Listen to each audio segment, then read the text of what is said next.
Good morning, everyone, and welcome back to Proof of Work Coin News.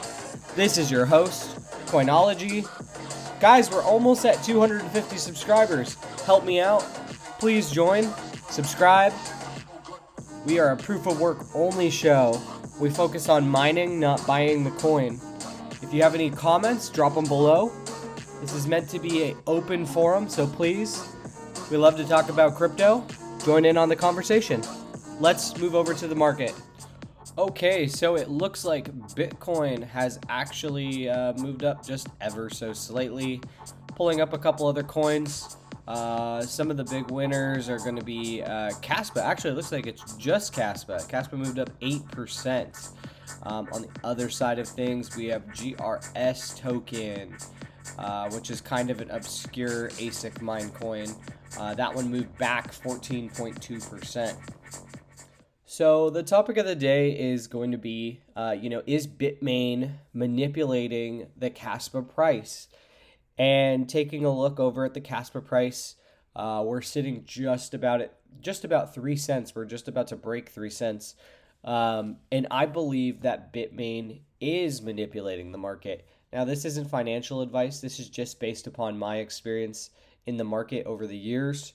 And currently you can take a look and you can see, all of these coins are more so moving sideways, and KASPA just seems to continuously be defying the odds, moving up on days that are completely red. KASPA will be the only coin that's moving up, which is highly suspicious, especially when, of course, they're, being added to exchanges and things like that, but they're not being adopted by anybody. Like this software is not, hasn't been picked up by MasterCard or anything like that. So for somebody to continuously buy in, even on, these days where it's just the market's not moving, just seems very strange to me. If you look at the price of KASPA, it's just moving up and up, and other coins are moving down and sideways. And the reason why I believe that Bitmain is manipulating their the price of KASPA is because of the KASPA network difficulty. When you have a miner that's about to be released, and we are talking about the Antminer KS3, you need to make sure that profitability is way up there because they have 5,000 units to sell. So something that they can kind of do to combat the Ice River miners is they can move the price up. And what that does is it basically offsets the network difficulty that is moving up, not just gradually, but very quickly. As you can see, we last night or yesterday hit 1.99, so 2 petahash.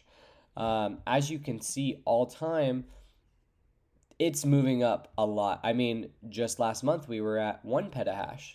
So with that being said, now we're all the way up to 2 petahash with the Ice River KS0s being released. What is the network difficulty going to look like in, a couple months when all of the other miners are released? It's going, those miners are going to decimate the network difficulty, and so they need to move the price up.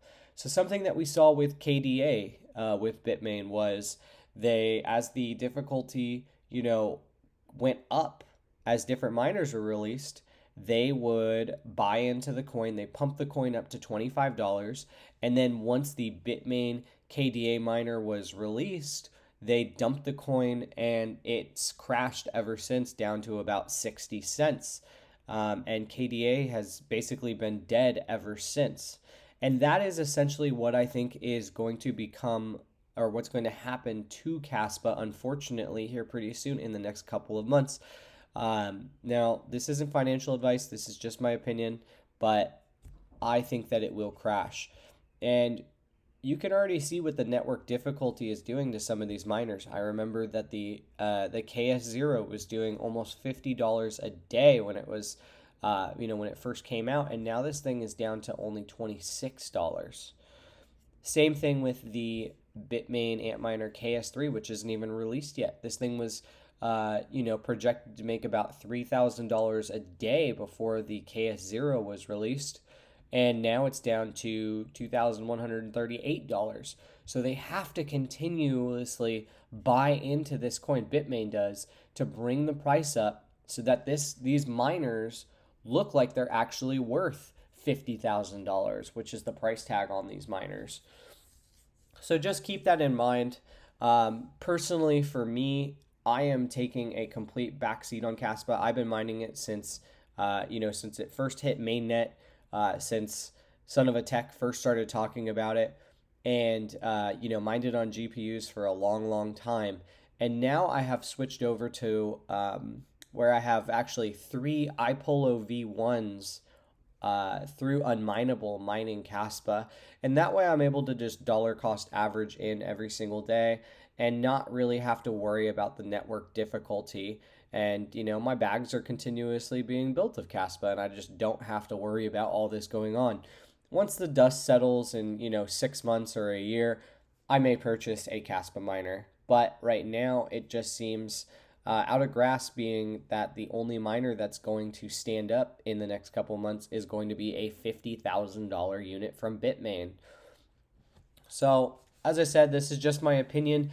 Tell me what you think. What do you think is going to happen to KASPA? What do you think is going on right now? Do you think that Bitmain is manipulating this price, or this is genuinely honest market movement from KASPA, the community being grown, people genuinely hearing about KASPA and buying in? And if you look at these pumps that it's having, these are major buy-ins. These are not just small little moves. This is a lot of really large moves. As you can see, KASPA has moved up almost to 3 pennies just in like the last hour or two. So we'll continue to watch, but let me know what you think down in the comments below. Okay, moving over to GPU profitability. In the lead, we have the 4090 on Novo doing 104 in revenue, 46 cents after power. Next up, we do have the 4080 on SkyDoge doing 59 cents a day and 28 cents after profit.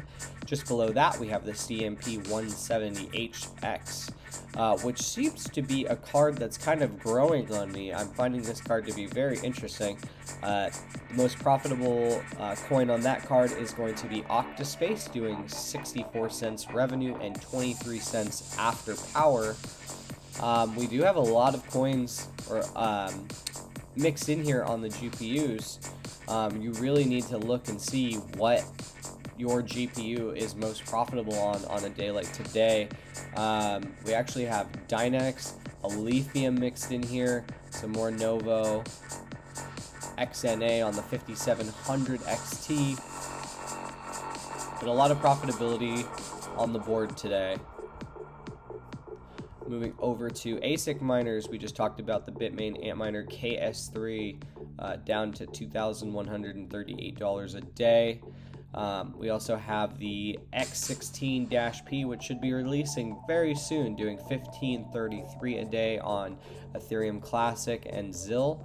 We have the iPolo G1, which is continuously moving up as Grin token continuously moves up, doing $10.23 a day. We do have the Antminer L7 9.5 gigahash edition doing $10.16 after 10-cent kilowatt hour. Moving down, we have the Antminer K7 on CKB doing $6.23 a day. We have the S19 XP Hydro 257 terahash edition doing $5.18 a day.